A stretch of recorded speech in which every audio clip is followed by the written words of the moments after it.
Hi, welcome to the Escondido Podcast. I would like to tell you about my Saturday morning. I went on a walk through the park with Don Anderson, was the speaker there. He was a former Escondido Parks and Recreation Director who served our community for an incredible 40 years. So it was overcast and it was just a great walk, great time of the day to walk. And I met so many wonderful people there that are so concerned about the park. It was started at 8, and he was sharing park history, little known facts, stories about wildlife, habitat, and some of the things that happen, in the day to day life of working at the parks. Um, Educational tidbits about plants, trails, and the natural areas and insights from 4 years of caring about this park. He knows about every building, why it got started, when the land was added, and I was very impressed with his knowledge.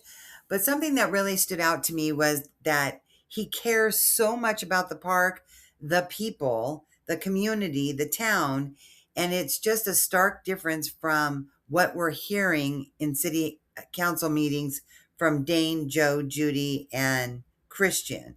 And if they were talking side by side, it would be just contrast. You know what I mean? It would just be total contrast. So it was refreshing to hear. What I would like to see is a little 1 minute, maybe, information facts about Kid Carson Park popping up all over the place from him, um, on Escondido Friends, Friends of Escondido, all over Facebook, and just getting that information out. I mean, it was fun and it was informative. I would say do a little channel. He could probably do a little channel, and you know, I think that would be really great. But really getting the little glurps out of different info about the park. Nobody knows that stuff. So that was fun. I really liked it. So my next topic is, I think that our mayor could do more to protect the people here in our town. And if he doesn't want to, I think that we can keep voicing our opinions. I know we have the park on the table.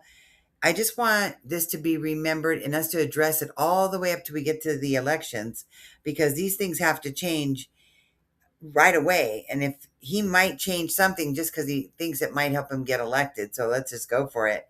But the ways the mayor of Escondido could strengthen trust and support residents is like lead efforts to build trust between city government and all the residents by promoting policies that encourage community engagement, transparency, and access to services. So if everyone's running scared and can't come out, that's the opposite of what the mayor should be doing. He could end the city's agreement allowing ICE to continue using the range. It's important because Escondido's people are getting picked up more than the rest of San Diego County. He could propose stronger city policies limiting voluntary cooperation with federal immigration enforcement where permitted by law. So we don't have to cooperate with them at all on some levels. And he could support, and by support, I mean on his reelect Dane White page, everywhere he goes, start off city town hall meetings. I want to make sure that the immigrants know their rights and where workshops are being held, and just to make sure that we're all on the same page so that they know how much they can say, what not to say, doing something like that for the community.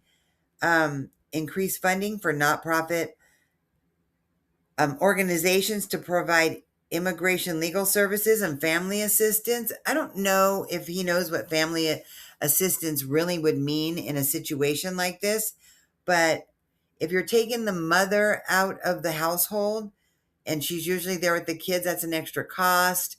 For the father, if he can't go to work, if you're taking the breadwinner out of the house, the family is left here needing assistance, and when they were perfectly fine, contributing. So we need to, you, we need more support in those areas. He could create an immigrant community advisory commission to give residents a direct voice in city government.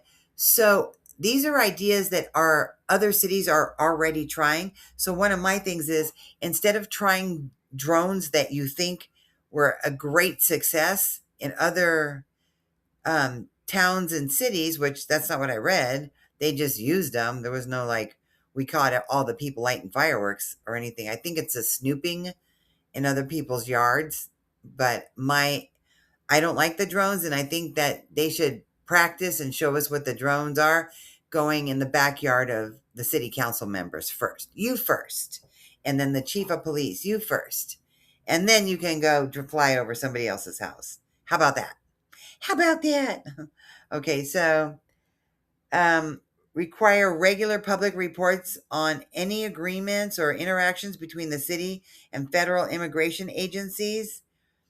They could ensure employees receive training on California law and on serving all residents respectfully and consistently. Expand multilingual city services, translated documents, interpretation.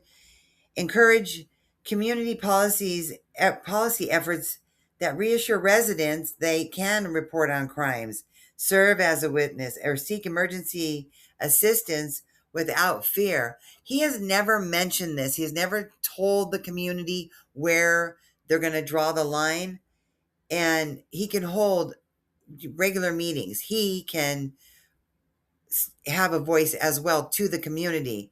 They can do more. They really can.